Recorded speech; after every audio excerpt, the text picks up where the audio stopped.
All right, so that's me right there, fighter too. All right, so Conor McGregor, we all know he just tore his kneecap out, or not his kneecap, but he messed his knee up in a fight.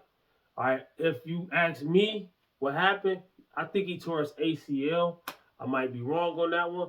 You can correct me if I'm wrong. I'm okay with being corrected if I'm wrong. I'm not like everybody else. I don't get my feelings hurt because I'm wrong and you think I'm wrong. No, that's not me. But what I think happened was what I'm pretty sure what happened was. You can correct me on this if I'm wrong too, but I've seen this a million times in the gym. All right, being in the gym and being a UFC fighter are two different things. But what they both have in common, they're a physical thing. If you're really lifting, it's a very physical thing, and it's a performance. Right, so they have things in common.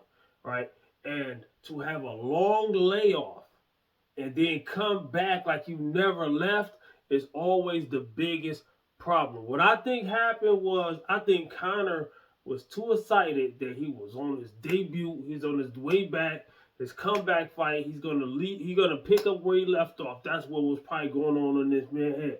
I know a guy before we had the quarantine and the gyms were shut down. The gyms were shut down for a very long time, right? And most people, including myself, didn't do what they were supposed to do when the gym was shut down. I kept saying I'm gonna find a way to work out, I'm gonna work out and do this. I wasn't working out during that time. I should have been. But I was smart enough because I've been through a lot of things and I've seen a lot of things. I was smart enough to when I got back, when the gyms opened back up, I eased my way back into everything that I was doing. I eased my way back to my deadlift. I eased my way back to my bench press. I eased my way back to everything that I had going on. I didn't just pick up where I left off, even day by day, right?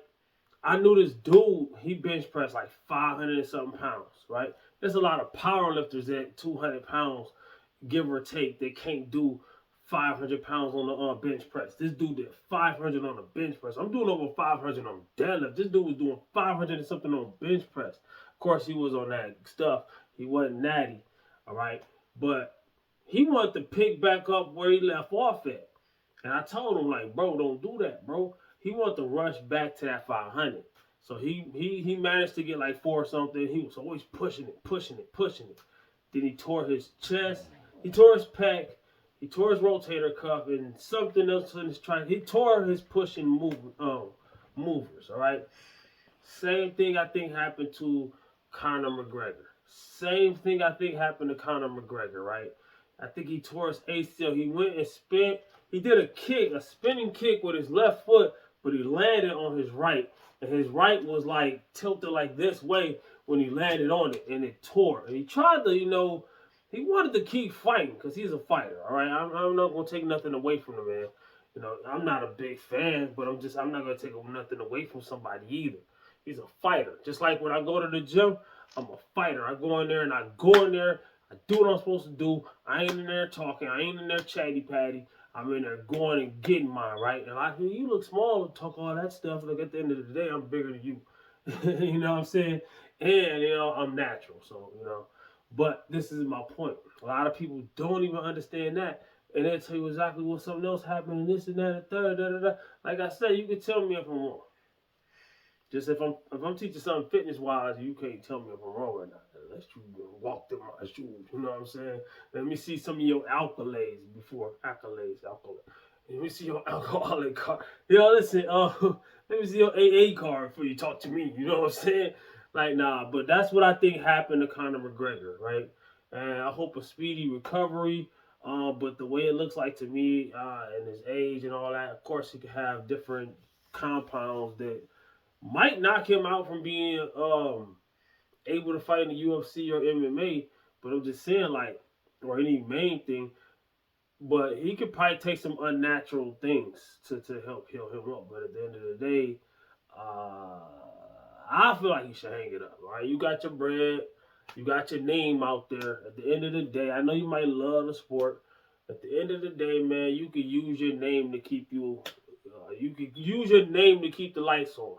How could he do that? Man, dude, we got the internet right here. I'm just some guy you probably just heard of watching this video. If you know me, then you know me. Salute to those who know.